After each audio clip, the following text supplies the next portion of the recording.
Rainbow allrounder exterior paint, বাংলাদেশের আবহাওয়া উপযোগী একমাত্র পেইন্ট। সবাইকে আমন্ত্রণ নিউজ 24 সকাল 7টার সংবাদে আপনাদের সঙ্গে আছি আমি তামিমুর রহমান তন। দুর্নীতি আর যোগসাজশে স্বাস্থ্য খাতকে গিলে চুষে খেয়েছেন ঠিকাদার থেকে কেরানি পর্যন্ত। এবার আলোচনায় নতুন যুক্ত হলেন তাদের সহযোগী ড্রাইভার। সবাইকে অবাক করে শত কোটির মালিক এই ড্রাইভার, যিনি স্বাস্থ্য অধিদপ্তরে সাবেক কজন মহাপরিচালকের গাড়ি চালাতেন। টিআইবি বলছে এদের পেছনের পৃষ্ঠপোষকদের বের করলেই ভাঙবে অনিয়মের সিন্ডিকেট। বিস্তারিত ফখরুল ইসলামের রিপোর্টে। স্বাস্থ্য খাতকে দুর্নীতিতে চুষে শত থেকে হাজার কোটি টাকার মালিক হয়েছেন ঠিকাদার থেকে কেরানি পর্যন্ত। তবে কজন ভেবেছেন দুর্নীতিতে সরকারি ড্রাইভারও হতে পারেন শত কোটির মালিক? অবাক করা এই দৃষ্টান্ত আপাতত এই মালিক ড্রাইভারেরই। যেন তেন নন, স্বাস্থ্য অধিদপ্তরের সাবেক 3 মহাপরিচালকের গাড়ি চালিয়েছেন। অভিযোগ 38 বছরের চাকুরিকালে তিনি নিজের আধিপত্য গুছিয়ে নেন। প্রাথমিক অনুসন্ধানে মিলেছে রাজধানীর তুরাগ দক্ষিণ পাড়ায় 7 তলা বিলাসবহুল বাড়ি। একই এলাকায় 24টি ফ্ল্যাট ও 10 কাঠার প্লট, আর 15 কাঠার উপরে গড়েছেন বিশাল ডেইরি ফার্মও। সাধারণ একটা মানুষ, এখান থেকে ফার্মে যেত দুধ বিক্রি করার জন্য, আর ড্রাইভার সে মানে সম্পদ যে তার কম সীমিত, মানে এই বাড়িটা ছাড়া বা ওই ফার্ম 5 কাঠা 4.5 কাঠা 5 কাঠা না 4.5 কাঠা এইটা ছাড়া আমার বাবার কিছুই নেই। একটি দুটি নয়, রাজধানীর হাতিরপুলে তুলেছেন 10 তলা বিশিষ্ট আরেক বিলাসী ভবন। নামে বেনামে বেশ কয়েকটি ব্যাংক অ্যাকাউন্টে অর্থ। নিজে ড্রাইভার হয়েও ব্যক্তিগত ড্রাইভার রেখে চড়তেন সরকারি বিলাসবহুল পাজেরো জিপে। দুর্নীতির মধুচন্দ্রিমা স্বাস্থ্য মন্ত্রণালয়ে চলছে। এই দুর্নীতি থেকে একটা জিনিস প্রমাণ হচ্ছে যে দুর্নীতির শেকড় কত দূরে গেছে। এই উন্নয়নের পাশাপাশি আমরা যদি দুর্নীতি রোধ করতে না পারি তাহলে কিন্তু উন্নয়ন ব্যর্থ হবে। স্বাস্থ্যের নিয়োগ পদ্ধতিতে সুস্পষ্ট প্রভাব দেখানো মালিক অধিদপ্তরের টেন্ডারেও কমিশন নিতেন বলে অভিযোগ আসছে। র্যাবের হাতে আটক হবার পর আসছে এরকম নানা তথ্য। তবে স্বাস্থ্য অধিদপ্তরে মালিকের মূল হোতা টেন্ডারবাজির মাফিয়া মিঠু গংরা এখনও ধরাছোঁয়ার বাইরে। হাসপাতালের ঠিকাদারি বাগিয়ে সরঞ্জাম নিম্নমানের সরবরাহ করে কোথাও না করেই হাতিয়েছেন হাজার কোটি টাকা। মিঠুরি আরেক সহযোগী আফজাল রুবিনা দম্পতি অধিদপ্তরের কেরানি হয়েও কামিয়েছেন শত শত কোটি টাকা। রাজধানীতে মিলেছে তাদের একাধিক আলিশান বাড়িও।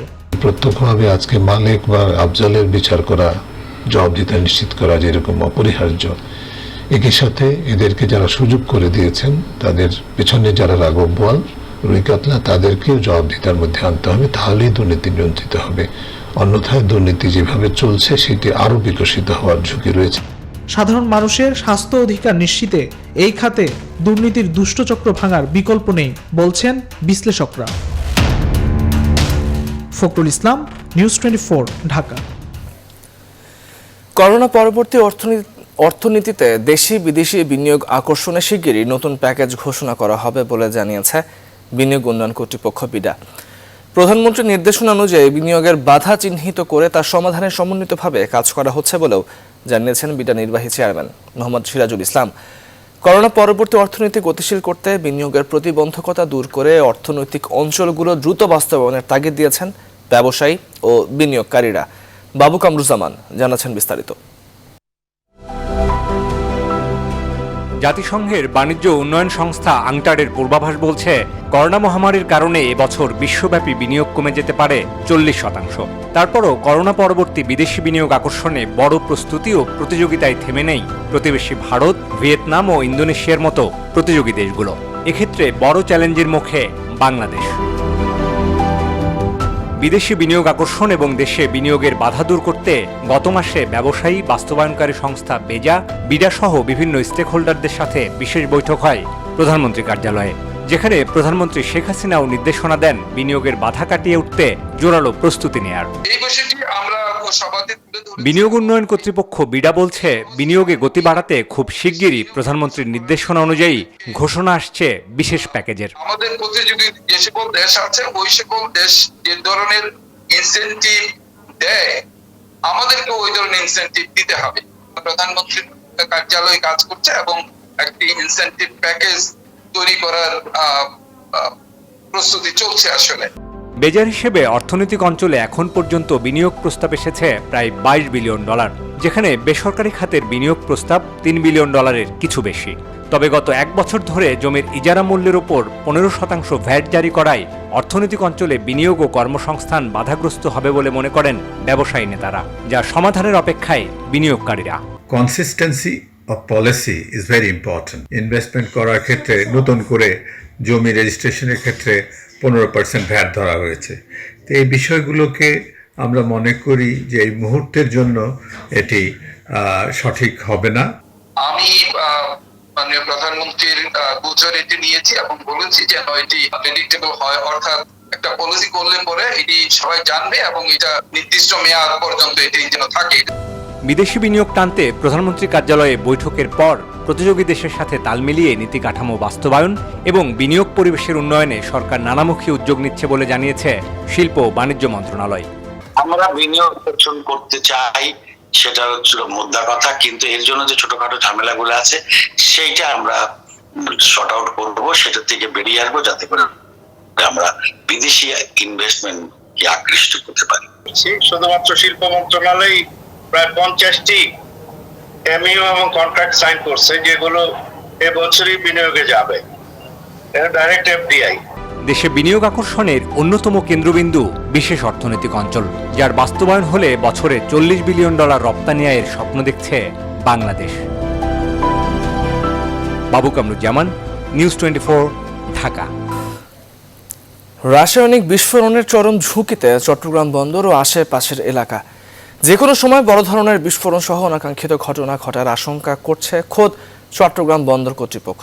গেল প্রায় 3 দশকের জমা ক্ষতিকর রাসায়নিক মালামালের বিপুল মজুদ দ্রুত সরাতে কাস্টমসকে অনুরোধ জানিয়েছে তারা, তবে এখনও নেওয়া হয়নি কার্যকর কোনো উদ্যোগ। বন্দর ব্যবহারকারীরা বলছেন গাফিলতির কারণে ঘটতে পারে ভয়াবহ কোনো দুর্ঘটনা। চট্টগ্রাম থেকে নয়ন বোরাজয়কে সাথে নিয়ে আরও জানাচ্ছেন বাবু কামরুজ্জামান। দীর্ঘদিন ধরে চট্টগ্রাম বন্দরে ক্ষতিকর রাসায়নিক মালামাল আনা হলেও আমদানিকারকরা তার নিয়ম মেনে ছাড়িয়ে নিয়ে যাননি। এসবের মধ্যে সবচেয়ে বেশি রয়েছে বিস্ফোরক, বিপজ্জনক গ্যাস, দাহ্য পণ্য, বিষাক্ত তেজস্ক্রিয় পণ্য ও জার দ্রব্য, যা আটকা পড়ে বন্দরের শেডে। এছাড়া সাম্প্রতিক সময়ে বিপজ্জনক রাসায়নিক দ্রব্যাদি ব্যাপক হারে আমদানি হচ্ছে, ফলে বন্দরে তৈরি হয়েছে উচ্চ নিরাপত্তা ঝুঁকি।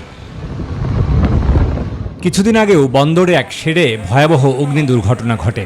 এছাড়া সম্প্রতি লেবানন বন্দরে ব্যাপক বিস্ফোরণের পর কিছুটা নড়েচড়ে বসে বন্দর কর্তৃপক্ষ। রাসায়নিক দ্রব্য অপসারণে কাস্টমস কর্তৃপক্ষকে চিঠিও দেয় তারা। অগস্ট মাসের 9 তারিখ এবং 19 তারিখ পরপর 2টি চিঠি দিয়েছি এই অকালস্কৃত পণ্যগুলা যেগুলা নিলামযোগ্য সেগুলো নিলাম করার জন্য, যেগুলো ধ্বংসযোগ্য সেগুলো ধ্বংস করার জন্য। কাস্টমস কর্তৃপক্ষ বলছে নিলামে কিছু কিছু রাসায়নিক উঠছে, বেশিরভাগ রাসায়নিক নিলামে না গেলেও ধ্বংস করা হবে, তবে কবে নাগাদ ধ্বংস করা হবে তা অজানাই। ওই চিঠিতে যেই রাসায়নিক পণ্যগুলোর কথা বলা আছে এর মধ্যে অনেকগুলো দেখা গেছে আনম্যানিফেস্টেড অথবা আনকাউন্টেড, এগুলো আমরা সামনে ধ্বংস করে দেব। আনম্যানিফেস্টেড থাকলে আমরা এটা নিলামে নিতে পারি না। 1992 সালে আমদানি করা রাসায়নিক এখনও বন্দরে পড়ে থাকায় হতাশ বন্দর ব্যবহারকারীরা। যেগুলি পড়ে থাকবে 1 মাসের উপরে স্বাভাবিক নিয়মে সেটা অকশনে যাওয়ার কথা। এখন বন্দর কর্তৃপক্ষ, এখন কাস্টমস কর্তৃপক্ষ যদি অকশনে না দিয়ে থাকে সেটা তাদের দায়িত্ব। বন্দর থেকে দ্রুত এসব রাসায়নিক জরিপ করে সরিয়ে ফেলার পরামর্শ দিয়েছেন বিশেষজ্ঞরা। অবশ্যই এটা বড় ঝুঁকি, এটাকে ভালো করে সার্ভে করতে হবে। প্রতিটা কেমিক্যাল ভালোভাবে দ্রুত সম্ভব সার্ভে করে বিক্রমটা কোনটা রাসায়নিক ভাবে রাখা হয়েছে আর এইভাবে এটাকে যথাযথ পরিবেশে রাখতে হবে। বিপজ্জনক এবং বিস্ফোরক জাতীয় পদার্থ কিংবা অগ্নিকাণ্ড ঘটতে পারে, এই ধরনের বিষয়গুলি কিন্তু বেশি দিন বন্দরে রাখার নিয়ম নেই। চট্টগ্রাম বন্দরের 14টি শেড ও বিভিন্ন ইয়ার্ডে বর্তমানে নিলামযোগ্য পণ্য আছে প্রায় 5000 কন্টেইনার। বৈরুতের মতো পরিস্থিতি এড়াতে বিপজ্জনক পণ্যের নিরাপদ ব্যবস্থাপনা নিশ্চিত করার পরামর্শ বন্দর ব্যবহারকারীদের। বাবু কামরুজ্জামান, নিউজ 24, ঢাকা। আরও এক দফা সময় বেড়েছে বাসের জন্য আলাদা লেন তৈরির বিআরটি প্রকল্পে। বিমানবন্দর থেকে গাজীপুর পর্যন্ত 20 কিলোমিটার এই লেন তৈরির সময়সীমা ছিল 2020 সাল পর্যন্ত, কিন্তু প্রকল্পের অগ্রগতি মাত্র 45%। এখন চতুর্থ দফা লক্ষ্যমাত্রা 2022 সালের এপ্রিল, যে কারণে ব্যয় বাড়ছে কিছুটা। প্রকল্প পরিচালক আশাবাদী এই সময়ের মধ্যে এবার অন্তত শেষ হবে এই কাজটি। প্লাবন রহমান জানাচ্ছেন বিস্তারিত। রাজধানীর বিমানবন্দর থেকে গাজীপুর পর্যন্ত পুরো সড়কই এমন ব্যস্ত দিন রাতের বেশিরভাগ সময়। এই অবস্থার মধ্যে এই পথে চলছে বাস র্যাপিড ট্রানজিট বিআরটি প্রকল্পের কাজ। যান চলাচলের মধ্যে প্রত্যাশামত না হলেও এগুচ্ছিল বিআরটি প্রকল্পের কাজ। এর মধ্যে করোনার থাবায় আরও কমে প্রকল্পের অগ্রগতি, কিন্তু এখন করোনা বাস্তবতা মেনেই গতি বাড়ানোর চেষ্টা চলছে প্রকল্পে। করোনার মধ্যে কাজকাম করতে সবাই আগ্রহী না, আমাদের অফিসিয়ালি ভাবে কোনো টেস্ট করানো হয়নি। 2012 সালে শুরু 2040 কোটির এই প্রকল্প শেষের কথা ছিল 2016 সালে, কিন্তু নানা জটিলতায় প্রকল্পের মেয়াদ বাড়ে 2018 সাল পর্যন্ত। খরচ বেড়ে দাঁড়ায় 4265 কোটিতে, কিন্তু তাতেও আলোর মুখ দেখেনি বহুল প্রত্যাশিত এই প্রকল্প। আবারও লক্ষ্যমাত্রা বেড়ে 2020 সালের জুন, কিন্তু সময় শেষ হলেও শেষ হয়নি কাজ। আরেক দফা সময় বেড়ে প্রকল্প শেষের নতুন টার্গেট এখন 2022 সালের এপ্রিল। আমার 22 জুনের মধ্যে আমি আশা করি শেষ হয়ে যাবে। বাজেট তো আমাদের খুব একটা বেশি বাড়বে না, আশা করি খুব একটা, ধরেন ট্যাক্সের জন্য কিছু বাড়বে, আর কিছু কাজের যদি ভেরিয়েশন হয় তখন কিছুটা বাড়তে পারে। টঙ্গীতে 10 লেন বিশিষ্ট উড়াল সড়ক সহ পুরো পথে চলমান 6টি ফ্লাইওভার নির্মাণ কাজ। বাসের জন্য আলাদা এই লেন প্রকল্প শেষ হলে ঢাকা গাজীপুর যাতায়াতে থামতে হবে না কোনো যানবাহনকে। আসল যেই বিআরটি 3 করার কথা ছিল কেরানীগঞ্জ থেকে এয়ারপোর্ট পর্যন্ত, সবচেয়ে জরুরি যেটা ছিল সেইটা না করে তার সাথে লেজ লাগিয়ে এয়ারপোর্ট থেকে গাজীপুর পর্যন্ত করা হচ্ছে খণ্ডিত, তাও আবার শহরের বাইরে। এটার ব্যবস্থা করে আমি যদি ভাবনায় রাখি ঢাকা শহরের যানজট কমে যাবে, তাহলে কিন্তু এটা একটা ভুল ধারণার মধ্যে আমরা থাকব। পুরো 20.5 কিলোমিটার পথে 19টি বিআরটি স্টেশন নির্মিত হবে। প্রকল্প শেষে তাই দীর্ঘমেয়াদে স্বস্তি পেতে পারেন এই পথের লাখ লাখ যাত্রী। প্রকল্প সংশ্লিষ্টরা বলছেন, সব মিলিয়ে এখন পর্যন্ত কাজের অগ্রগতি 45 ভাগ, তবে বাকি 55 ভাগ কাজ শেষ করতে সময় বাকি 2 বছরেরও কম। আর তাই করোনা পরিস্থিতির উপরে নির্ভর করছে এই সময়ের মধ্যেও প্রকল্প শেষ হবে কিনা। প্লাবন রহমান, নিউজ 24, ঢাকা। ভিসা ও টিকিট নিয়ে সংকট কাটছে সৌদি আরব যেতে আগ্রহী কর্মীদের। আজও রাজধানীর কারণ বাজারে সৌদি এয়ারলাইন্সের সামনে অবস্থান নিয়ে নানা রকম অভিযোগ তুলেছেন নেতারা। যারা সৌদিতে যেতে চান তারা। এ নিয়ে পররাষ্ট্রমন্ত্রী বলেছেন, আটকে পড়া সবাই ফিরতে পারবেন। রবিবার ভার্চুয়াল মিটিংয়ে সৌদি পররাষ্ট্রমন্ত্রীর কাছে বিষয়গুলো তুলে ধরবে বাংলাদেশ। আরও জানাচ্ছেন লাকমিনা জেসমিন সোমা। শুক্রবারও কারওয়ান বাজারে সৌদি এয়ারলাইন্সের সামনে সৌদি গমনিচ্ছু প্রবাসীদের এই ভিড়। অধিকাংশের অভিযোগ, নিয়ম মেনে টিকিট দিচ্ছে না এয়ারলাইন্স কোম্পানিটি। সে বলতেছে 2 তারিখে, একটা বলতেছে 5 তারিখে, একটা বলতেছে 3 তারিখে, কিন্তু তারা কোনো সিদ্ধান্ত, কোনো টাইম দেয় নাই। কিভাবে কি করবে সঠিক কিছু বলতেই পারতেছে না এরা। আমাদেরকে আজকে রোববার থেকে আজকে শুক্রবার পর্যন্ত হয়রানি করতেছে। এটা কোনো অ্যানাউন্স করে এখনো দেওয়া হচ্ছে না এখান থেকে। অতএব আমরা সবাই দ্বিধাদ্বন্দ্বে আছি, কবে কখন যাব আমরা। বিপুল চাহিদার বিপরীতে অবশ্য কেউ কেউ পেয়ে গেছেন টিকিট। তাদের মুখে এখন বিজয়ের হাসি। যে কষ্ট পরিশ্রম করছে বৃষ্টির মধ্যে, সোনার হরিণ ছাড়া কিছুই না। এটা আজকে ঢুকছি, যদি রাত্র হয়, যদি টিকিট পাই আলহামদুলিল্লাহ, আল্লাহর কাছে লাখ লাখ শুকরিয়া। অনেক সাধনার পরে সৌদি আরবের যদি আজকে পাই, আল্লাহ যদি দেয় টিকিট, আজকে দিকে তো 9 মাস এসে বেকার বাংলাদেশে। ভিসা ও আকামার মেয়াদ বৃদ্ধির আশ্বাসে এখনো আস্থা পাচ্ছেন না ভুক্তভোগীরা। রাজধানীতে এক অনুষ্ঠান শেষে সাংবাদিকদের প্রশ্নের জবাবে পররাষ্ট্রমন্ত্রী জানান, সবাই সৌদি ফিরতে পারবেন। রবিবার সৌদি দূতাবাস খুললে ভিসা রিনিউয়ের পরামর্শ দেন তিনি। যাদের টোকেন দিয়েছে তারা আসবে, কিন্তু আনফরচুনেটলি অনেকেই আসে এটা মজা দেখার জন্য। অধিকাংশেরই ভিসা আছে, কিছু লোকের ভিসা চলে গেছে, তারা গিয়ে এটা রিনিউ করে নিয়ে আসে। তারা বলছে এটা রিনিউ করে তৃতীয় কোনো পক্ষের দ্বারা প্ররোচিত না হয়ে নিয়ম মেনে টিকিট সংগ্রহের আহ্বান জানান পররাষ্ট্রমন্ত্রী। লাকমিনা জেসমিন সোমা, নিউজ 24, ঢাকা। প্রধানমন্ত্রী শেখ হাসিনা বলেছেন, করোনার সময় দেশের মানুষের খাদ্য নিরাপত্তা নিশ্চিত করা সরকারের প্রধান লক্ষ্য। ঢাকায় ফরেন সার্ভিসের নিজস্ব ভবনের উদ্বোধনী অনুষ্ঠানে শেখ হাসিনা আরও বলেন, দীর্ঘ সময় ক্ষমতায় থাকার কারণে সরকারের উন্নয়নের সুফল পাচ্ছে জনগণ। শাহালি জয় জানাচ্ছেন বিস্তারিত। 1974 সালের 25 সেপ্টেম্বর জাতিসংঘে বাংলায় ভাষণ দেন জাতির জনক বঙ্গবন্ধু শেখ মুজিবুর রহমান। ঐতিহাসিক এই দিনটিতে রাষ্ট্রীয় অতিথি ভবন সুগন্ধায় উদ্বোধন করা হলো বাংলাদেশ ফরেন সার্ভিস একাডেমির নতুন কার্যালয়। জাতির জনকের স্মৃতি বিজড়িত সুগন্ধা ভবন ছিল স্বাধীনতা পরবর্তী সরকার প্রধানের প্রথম অফিস। গণভবন থেকে ভার্চুয়াল প্ল্যাটফর্মে যুক্ত হয়ে এর উদ্বোধন করেন প্রধানমন্ত্রী শেখ হাসিনা। উদ্বোধনী অনুষ্ঠানে প্রধানমন্ত্রীর বক্তৃতায় উঠে আসে করোনা মহামারী প্রসঙ্গ। প্রধানমন্ত্রী বলেন, মহামারীর এই সময়ে মানুষের জীবন এবং জীবিকা রক্ষাই সরকারের সবচেয়ে বড় লক্ষ্য। সবথেকে গুরুত্ব দিয়েছে আমাদের খাদ্যের উপর, কারণ আমি জানি করোনা ভাইরাসের কারণে বিশ্বে হয়তো দুর্ভিক্ষ দেখা দিতে পারে, কিন্তু বাংলাদেশের যেন কোনো মতেই সেই দুর্ভিক্ষের ছোঁয়া না লাগে। তাই আমরা যতটুকু পারি খাদ্য উৎপাদন করা, খাদ্য বিতরণ করা, দরিদ্র মানুষকে বিনা পয়সায় খাদ্য দেওয়া এবং খাদ্য নিশ্চয়তা আমরা দেওয়ার চেষ্টা চালিয়ে যাচ্ছি। শেখ হাসিনা বলেন, ৭৫ পরবর্তী সময়ে স্বাধীনতা বিরোধীদের ক্ষমতা দখলের মধ্য দিয়ে সরকার এবং রাষ্ট্রের স্থিতিশীলতা নষ্ট হয়। এ কারণে উন্নয়ন বাধাগ্রস্ত হয়েছিল। জনগণের আস্থা বিশ্বাস আমরা অর্জন করতে পেরেছি। বাংলাদেশের আওয়ামী লীগের উপর এদেশের মানুষের আস্থা বিশ্বাস আছে, যে কারণে তারা বারবার আমাদের ভোট দিয়ে নির্বাচিত করেছে বলেই আমরা সরকার গঠন করে তাদের সেবা করতে পেরেছি। আর দীর্ঘ সময় একটু ক্ষমতা থাকতে পেরেছি বলেই আজকে উন্নয়নগুলি দৃশ্যমান হচ্ছে এবং উন্নয়নগুলি করতে পারছি, যার সুফল দেশের জনগণ ভোগ করছে।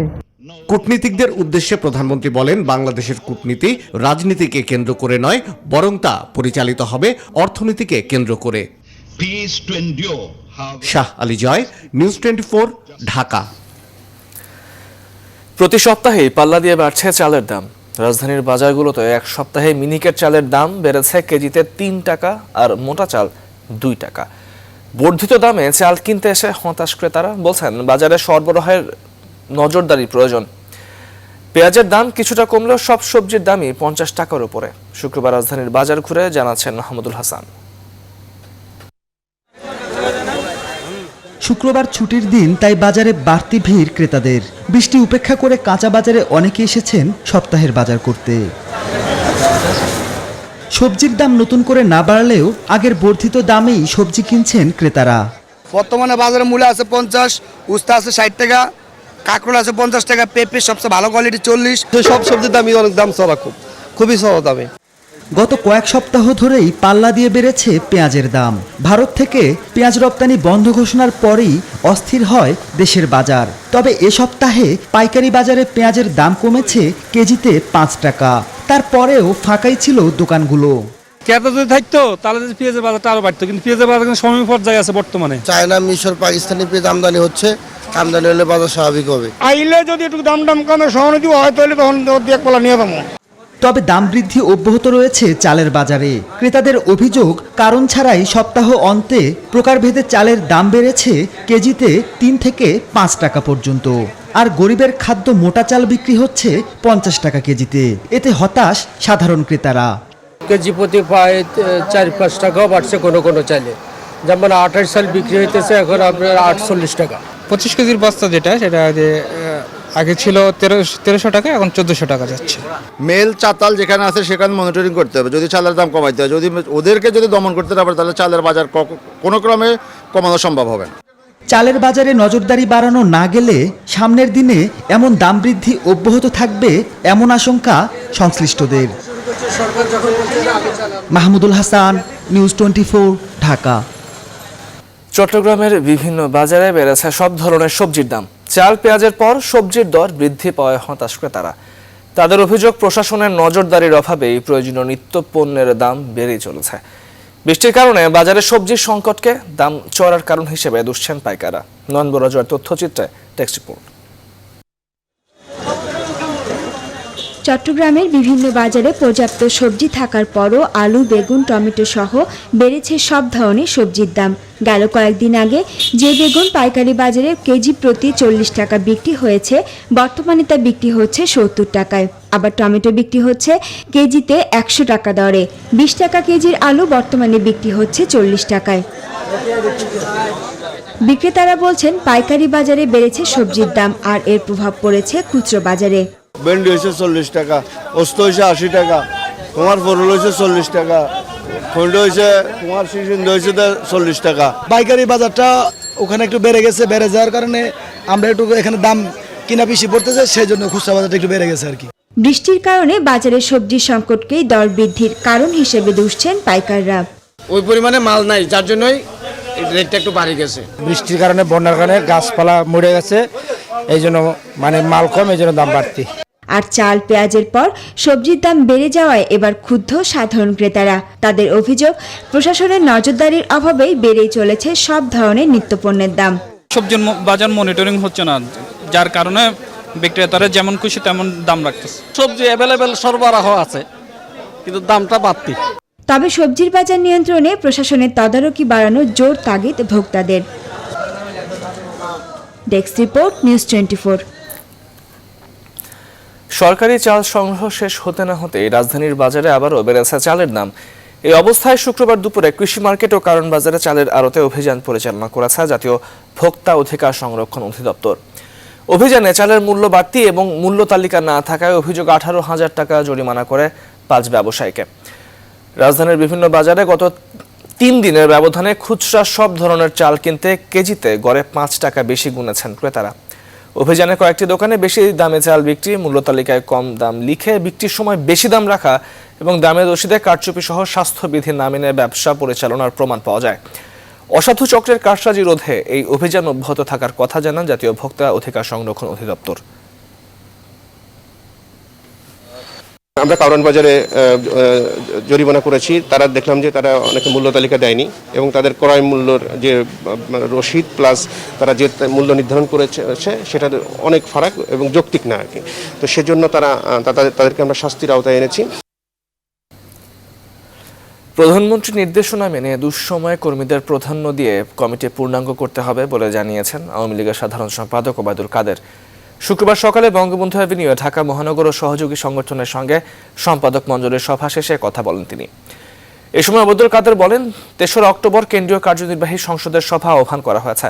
আওয়ামী লীগ সাধারণ সম্পাদক অভিযোগ করেন, বিএনপি অবৈধ পথে চোরা গুলি দিয়ে ক্ষমতায় আসা ষড়যন্ত্র করছে এবং ষড়যন্ত্রের অলিগুলি খুঁজে বেড়াচ্ছে। অনুষ্ঠানে 28 সেপ্টেম্বর দলীয় সভাপতির 74তম জন্মদিন পালনের বিস্তারিত কর্মসূচি গ্রহণ করা হয়।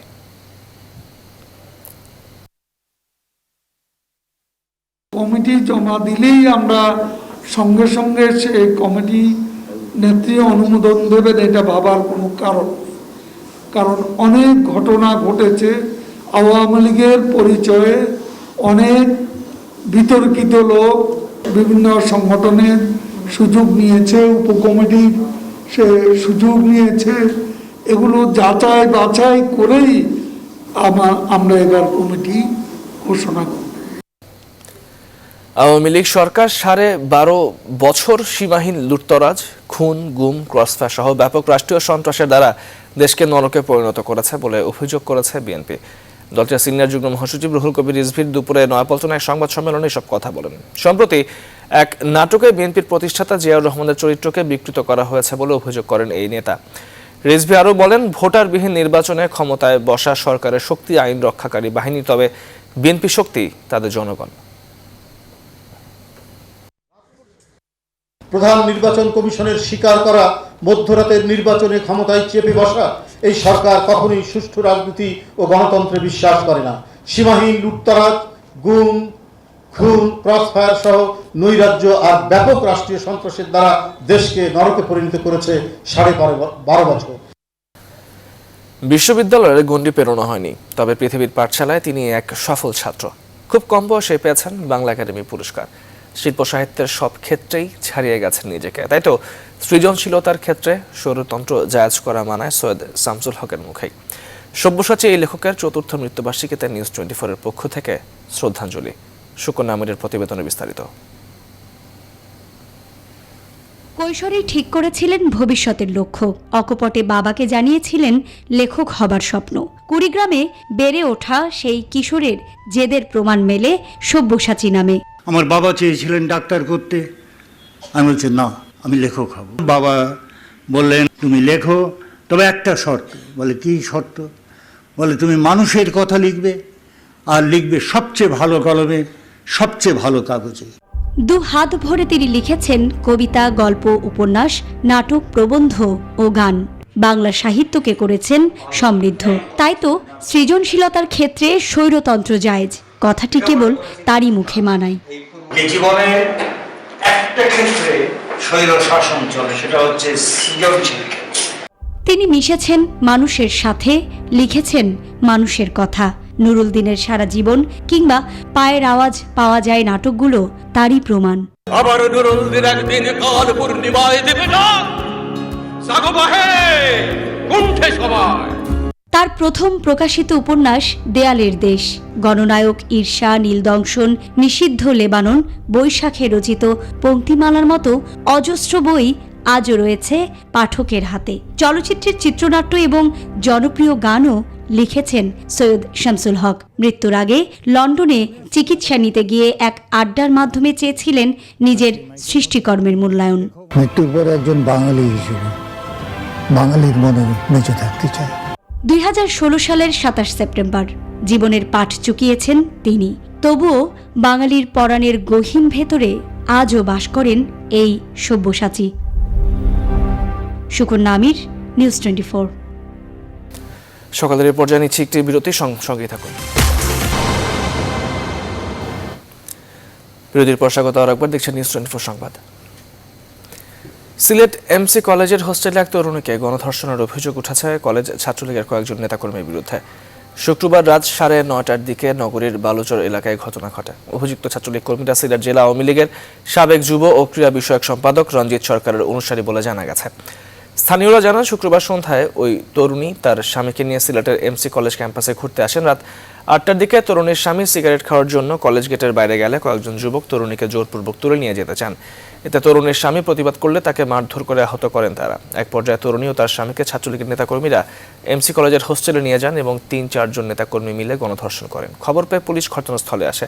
তরুণীকে উদ্ধারের পর সিলেট ওসমানী মেডিকেল কলেজ হাসপাতালে ওসিসি সেন্টারে প্রেরণ করে।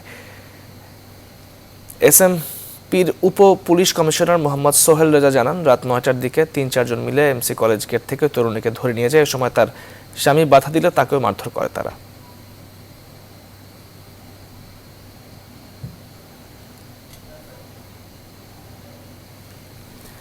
বরিশালের মেহেন্দিগঞ্জ উপজেলায় একটি পরিবারকে বাস্তুচ্যুত করার জন্য ওই পরিবারের এক বৃদ্ধার চুল কেটে অমানবিক নির্যাতনের অভিযোগ উঠেছে। গতকাল দুপুরে বরিশাল প্রেস ক্লাবে এক সংবাদ সম্মেলনে নির্যাতনের অভিযোগ করে প্রতিকারের দাবি জানান মেহেন্দিগঞ্জের কাজিরহাট থানার আন্দারমানিক গ্রামের বৃদ্ধা সফর বেগম।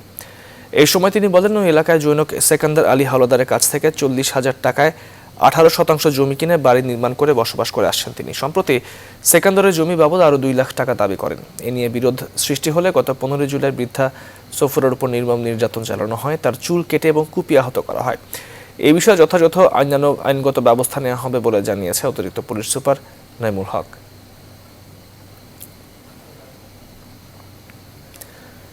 উজানের ঢল ও ভারী বৃষ্টিপাতে পঞ্চম দফায় বন্যা কবলিত দেশের উত্তরাঞ্চল। গেল 24 ঘন্টায় তিস্তার পানি কিছুটা কমলেও ধরলার পানি বৃদ্ধি অব্যাহত রয়েছে। বাড়ছে অন্যান্য শাখা নদীর পানিও। নতুন করে পানি বাড়ায় প্লাবিত হয়েছে লালমনিরহাট ও কুড়িগ্রামের নিম্নাঞ্চল। এবারের বন্যায় এই 2 জেলায় প্রায় 1.5 লক্ষাধিক মানুষ পানিবন্দী হয়ে পড়েছেন। তলিয়ে গেছে আমন ধান সহ কয়েক হাজার হেক্টর জমির ফসল। পানি বাড়ার সঙ্গে সঙ্গে দুর্গত এলাকায় তীব্র হচ্ছে নদী ভাঙনও। রেজাল্ট করি মানিক ও হুমায়ুন সূর্যর পাঠানো তথ্য ছবিতে ডেস্ক রিপোর্ট। পঞ্চম দফায় উত্তরাঞ্চলের প্রধান প্রধান নদ নদীর পানি বিপদসীমা অতিক্রম করেছে। নতুন করে পানি বাড়ায় এই অঞ্চলের কয়েকটি জেলার নিম্নাঞ্চল আবারও প্লাবিত হয়েছে। একদিনের ব্যবধানে তিস্তার পানি কিছুটা কমলেও বেড়েছে ধরলা নদীর পানি। পানি উন্নয়ন বোর্ডের তথ্য মতে আশ্বিনের অকাল বন্যায় লালমনিরহাটে তিস্তা ও ধরলাপাড়ের কয়েকটি ইউনিয়নের প্রায় লক্ষাধিক মানুষ পানিবন্দী হয়ে পড়েছেন। অনেক পরিবার ঘরবাড়ি ছেড়ে আশ্রয় নিয়েছে রাস্তা ও বাঁধের উপর। বন্যা কবলিত এলাকায় তিস্তা ও ধরলার ভাঙনে গত 5 দিনে প্রায় 1,500 বসতঘর সহ কয়েক হাজার ফসলি জমি নদীগর্ভে বিলীন হয়ে গেছে। হঠাৎ করে পানি এসে আজকে 50-60 বাড়ি বিলীন হয়ে চলে গেল। সামনে যদি একটা বেড়িবাঁধ দেওয়া যাইতো তাহলে আমাদের এই ওয়ার্ডগুলো ঠিক থাকতো। ইউনো মহোদয়ের সাথে কথা বলছি এবং আমরা জরুরি ভিত্তিতে এখানে শুকনো খাবারের ব্যবস্থা করব। আর বন্যা কবলিতদের মাঝে প্রয়োজনীয় খাদ্য সহায়তা অব্যাহত রাখার কথা জানিয়েছেন জেলা প্রশাসক। কত পানিবন্দী সেটার কাজ প্রণয়ন চলছে এবং ইতিমধ্যে আমরা 115 মেট্রিক টন জিআর চাল বরাদ্দ দিয়েছি এবং 810 মেট্রিক শুকনো খাবার এটা বিতরণের কাজ চলছে। অবিরাম বৃষ্টি ও উজানের ঝড়ে পঞ্চম দফায় বন্যা কবলিত কুড়িগ্রাম। দ্রুত গতিতে পানি বাড়ায় কুড়িগ্রাম সদর, ফুলবাড়ি, রাজারহাট ও উলিপুর উপজেলার শতাধিক চর প্লাবিত হয়েছে। আমন সহ প্রায় 5000 হেক্টর ফসলি জমি পানিতে তলিয়ে গেছে। অন্তত 10টি গ্রামের ফসল শেষ হয়ে গেছে। 10টি গ্রামের আবাদ কিস্তি বালু মানে কোনো কিছু নাই আর কি। বাড়ি পানি উঠছে, ভাতের করে আমরা যায় না, বেড়া করে অসুবিধা হয়। এর আগে চলতি বছরের জুলাই থেকে 4 দফায় বন্যা কবলিত হয় উত্তরের জনপদ। Desk report, news 24।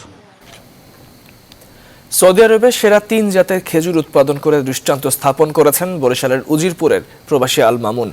মাত্র 5 বছরের গাছে ফল ধরেছে। প্রতিদিনই তার বাগানের খেজুর দেখতে দূর দূরান্ত থেকে আসছেন অনেকে। বাগানের সবগুলো গাছে ফল আসলে বছর অন্তত 10 লাখ টাকার খেজুর বিক্রি হবে এমন আশা মামুনের। রাহাত খানের পাঠানো তথ্যচিত্রে ডেস্ক রিপোর্ট। বরিশালের উজিরপুরে ধামসর গ্রামের মামুন হাওলাদার দীর্ঘ 17 বছর সৌদি আরবে থাকার পর নিজ গ্রামে ফিরে 2015 সালে 30% জমিতে খেজুর বাগান গড়ে তোলেন তিনি। 5 বছরেই গাছে ফল ধরেছে। মামুন জানান, বর্তমানে তিনি আরও 40% জমিতে খেজুর গাছ লাগিয়েছেন। এরই মধ্যে বেশ কিছু চারা গাছও বিক্রি করেছেন। বাগানের সব গাছে ফল আসলে বছরে অন্তত 10 লাখ টাকার খেজুর বিক্রি করতে পারবে বলেও জানান তিনি। পৃথিবীর যে 3টা সেরা জাত, ওই 3টাই আমি হাসরাইছি। আমার ইনশাল্লাহ আগামীতে আমি ব্যাপক আকারে আমার ফল আসবে। মামুনের খেজুর বাগান দেখতে প্রতিদিনই দূর দূরান্ত থেকে আসছেন অনেকে। এই খেজুর ধরছে এবার প্রথম, খেয়ে দেখছি খেজুর খুব মিষ্টি। অনেক দূর দূরান্ত থেকে মানুষ আসে দেখতে, আমরা অনেক খুশি হয়, আমরা ভালো লাগে। সংশ্লিষ্টরা বলছেন, দক্ষিণাঞ্চলের মাটি ও আবহাওয়া সৌদি খেজুর চাষে উপযোগী। এই অঞ্চলে কেউ খেজুর বাগান করতে চাইলে তাদেরকে সব ধরনের সহায়তা করবে স্থানীয় কৃষি বিভাগ। সৌদি খেজুরের যে সম্প্রসারণের জন্য আমরা আমাদের উপজেলা পর্যায়ে এবং জেলা পর্যায় থেকে আমরা কৃষকদেরকে উদ্বুদ্ধকরণ সহ এই সম্প্রসারণের জন্য প্রয়োজনীয় ব্যবস্থা গ্রহণ করব। সৌদি খেজুর ছাড়াও পাকিস্তানি, চায়না, মাল্টা ও কমলা বাগানও করছেন কৃষি উদ্যোক্তা Al Mamun. Desk report, news 24। সংবাদের পর্যায়ে নিয়েছি আরো একটি বিরতি। আরো সংবাদ দিয়ে ফিরছি, সঙ্গে থাকুন। বিরতির পর স্বাগত আরেকবার দেখছেন নিউজ 24 সংবাদ। রাজধানীর ওয়ারিতে সংখ্যালঘু মৃত নারী সহ তার পরিবারের নামে মারপিটের মিথ্যা মামলা ও তার 2 সন্তানকে খুন জখমে হয়রানির প্রতিবাদে সংবাদ সম্মেলন করেছে ভুক্তভোগী পরিবারের সদস্যরা। শুক্রবার প্রেস ক্লাবে অনুষ্ঠিত সংবাদ সম্মেলনে ভুক্তভোগীর পরিবার জানায়, প্রতিমা রানী দাস ও শিল্পী রবি দাস নামে 2 বোন বংশ পরম্পরায় ওয়ারির রবি দাস পাড়ার বসবাস করে আসছেন। সরকারের কাছ থেকে 100 বছরের জন্য লিজ হিসেবে প্রাপ্ত জায়গাটিতে সম্প্রতি টিনের চালার জায়গায় ছাদ দিতে গেলে পুলিশ তাতে বাধা দেয়। পরবর্তীতে জানাতে পারেন প্রতিবেশী আলতাফুল হুদা টিটুর মদতে তাদের পরিবারের সদস্যদের নামে মিথ্যা মামলা দিয়ে হয়রানি করা হচ্ছে। আসামি করা হয়েছে 2 বছর আগে মারা যাওয়া তাদেরও মা পূর্ণিমা রবি দাসকে। এ অবস্থায় তারা সরকারের কাছে সঠিক বিচারের আবেদন জানান।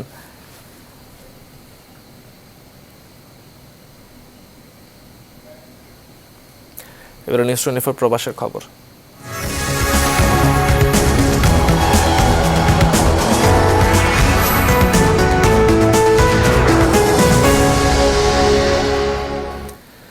ইতালিতে বাড়ছে করোনা আক্রান্তের সংখ্যা। প্রবাসী বাংলাদেশি আক্রান্তের সংখ্যা বেড়েছে আগের চেয়েও বেশি। হোম কোয়ারেন্টিনে আছেন কয়েকশো মানুষ। নতুন আক্রান্তের খবর উৎকণ্ঠায় রয়েছে প্রবাসীরা। গেল কয়েক সপ্তাহ থেকে ইতালিতে আক্রান্তের সংখ্যা 1,500-এর কাছাকাছি এবং মৃতের সংখ্যা 15 থেকে 25-এর মধ্যে অবস্থান করছে। ইতালিতে করোনা ভাইরাসের ভ্যাকসিন আনুষ্ঠানিকভাবে মানবদেহে বৃহস্পতিবার দেওয়া শুরু হয়েছে। তবে প্রথম ডাক্তার এবং কিছুটা দুর্বল মানুষের শরীরে তার প্রয়োগ হচ্ছে। মার্চ এপ্রিল ইতালিতে করোনা পরিস্থিতি চূড়ান্ত আকার ধারণ করলেও প্রবাসী বাংলাদেশিদের আক্রান্তের সংখ্যা কম ছিল।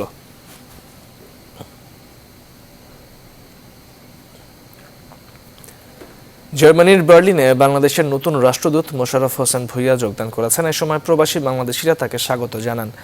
বার্লিনে জার্মান আওয়ামী লীগের নেতাকর্মীরা নবনিযুক্ত রাষ্ট্রদূতকে ফুল দিয়ে স্বাগত জানান। এ সময় উপস্থিত ছিলেন জার্মান আওয়ামী লীগের নেতা মিজানুর হক খান, নুরজাহান খান নুরি, বার্লিন আওয়ামী লীগের সভাপতি মাসুদুর রহমান মাসুদ সহ অন্যান্যরা।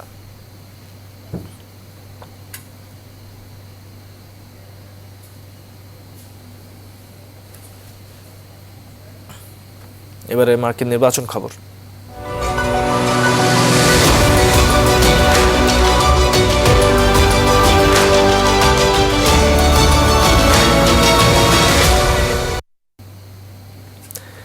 ইউক্রেনে একটি সামরিক বিমান বিধ্বস্ত হয়ে অন্তত 22 জন নিহত হয়েছে। জরুরি মন্ত্রণালয়ের কর্মকর্তারা জানান, শুক্রবার রাতে দুর্ঘটনায় পড়া অ্যান্টনভ 26 বিমানটি মোট 27 জন যাত্রী ছিল। 2 জন মারাত্মক আহত অবস্থায় উদ্ধার করা হয়েছে এবং নিখোঁজ বাকি 3 জনকে উদ্ধারের চেষ্টা চলছে বলে জানিয়েছে উদ্ধারকর্মীরা। ইউক্রেনের জরুরি মন্ত্রণালয়ের কর্মকর্তারা জানান, বিমানটি খার্কিভ বিমান বাহিনী বিশ্ববিদ্যালয় থেকে ক্যাডেটদের একটি প্রশিক্ষণ ফ্লাইটের জন্য নিয়ে আসছিল।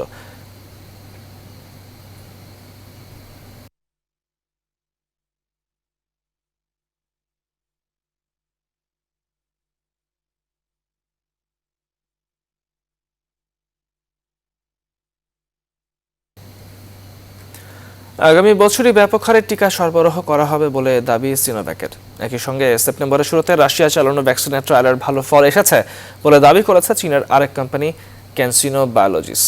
এদিকে যুক্তরাষ্ট্রে করোনা ভ্যাকসিনের হিউম্যান ট্রায়াল চালাতে এখনও এফডিএ এর অনুমতির অপেক্ষায় রয়েছে অ্যাস্ট্রাজেনেকা।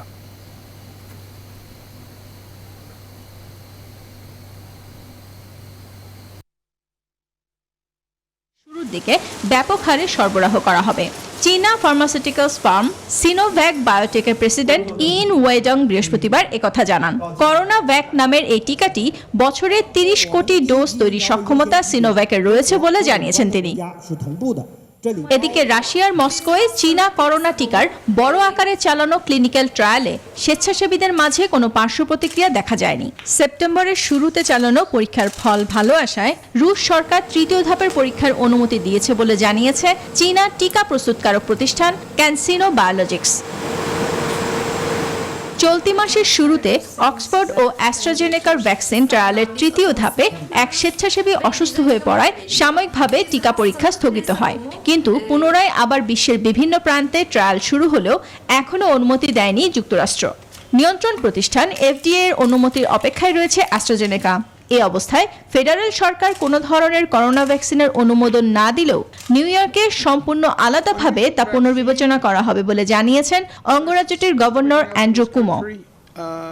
নাহিদ সিহান, নিউজ 24। সংবাদের পর্যায়ে নিচ্ছে আরো একটি বিরতি, সঙ্গেই থাকুন। স্বাগত। আরেকবার দেখছেন নিউজ 24 সংবাদ, এবারে নিউজ 24 স্পোর্টস। টাস্ক ফোর্সের নীতিমালা না মানলে সিরিজ আয়োজন সম্ভব নয়। এসএলসির প্রধান নির্বাহীর বক্তব্যের পরে আনুষ্ঠানিক জবাবের অপেক্ষায় রয়েছে বিসিবি। সব ঠিক থাকলে আজ শ্রীলঙ্কা সফরের ব্যাপারে চূড়ান্ত সিদ্ধান্ত জানাবে বিসিবি। এদিকে শনিবারে শেষ হচ্ছে টাইগারদের স্কিল ক্যাম্প। কোনো কারণে সফর না হলে প্ল্যান বি নিয়ে এগোনোর আভাস মিলেছে বোর্ডের তরফ থেকে। পার্থ বণিক জানাচ্ছেন বিস্তারিত। দীর্ঘ 6 মাসের বিরতি কাটিয়ে রবিবারই সিরিজ খেলতে শ্রীলঙ্কায় যাবার কথা বাংলাদেশ ক্রিকেট দলের। তবে দেশটির কোভিড টাস্ক ফোর্সের কঠোর নীতিমালায় দিন দিন এই সফর নিয়ে বেড়ে চলছে অনিশ্চয়তা। সবশেষ লঙ্কান ক্রিকেট বোর্ডের প্রধান নির্বাহী অ্যাশলে ডি সিলভা গণমাধ্যমের মুখোমুখি হয়ে জানালেন, কোয়ারেন্টিন নিয়ে দেশটির টাস্ক ফোর্সের সিদ্ধান্তই চূড়ান্ত। সিরিজ খেলতে চাইলে তা মানতে হবে বিসিবিকে। Whatever the feedback which we would get from the COVID task force, COVID টাস্কফোর্সের সিদ্ধান্ত বাংলাদেশকে জানানো হবে। সে অনুযায়ী তারা যদি প্রস্তুত না থাকে তাহলে সিরিজ স্থগিত করবে শ্রীলঙ্কা। সেক্ষেত্রে একই সাইকেলে আগামী বছর বা তার পরের বছর হতে পারে এই সিরিজ। পররাষ্ট্র মন্ত্রণালয়ের সাথে বোর্ড কর্তৃপক্ষ খুবই আন্তরিক, তাই যারাই আসবে তাদেরকেই শ্রীলঙ্কার কোয়ারেন্টিন নীতিমালা মানতে হবে। during the same cycle, maybe for next year or the following year. শনিবার শেষ হচ্ছে টাইগারদের স্কিল ক্যাম্প। সফরকে সামনে রেখে এতদিন বাংলাদেশের প্রস্তুতি চললেও এই বক্তব্যের পর সিরিজের ভাগ্য এখন অনিশ্চিত। কেননা বিসিবি প্রেসিডেন্ট আগেই জানিয়ে দিয়েছেন শ্রীলঙ্কার শর্ত মেনে সফরে যাওয়া সম্ভব নয়। গেল বুধবার প্রধান নির্বাহীর বক্তব্যেও ছিল নির্ধারিত সময়ে সিরিজ আয়োজনের শঙ্কা। চারদিকে এত অনিশ্চয়তার মাঝেও বিসিবি অপেক্ষায় আছে লঙ্কান বোর্ডের আনুষ্ঠানিক জবাবের। বিসিবি সূত্রের খবর, সফর নিয়ে চূড়ান্ত সিদ্ধান্ত আসতে পারে শনিবার। কোনো কারণে সিরিজ না হলে বোর্ডের আছে প্ল্যান বি। পার্থ বণিক, নিউজ 24। দর্শক, শেষ করছি এখনকার নিউজ 24 সংবাদ। সঙ্গে থাকবার জন্য এতক্ষণ ধন্যবাদ সবাইকে।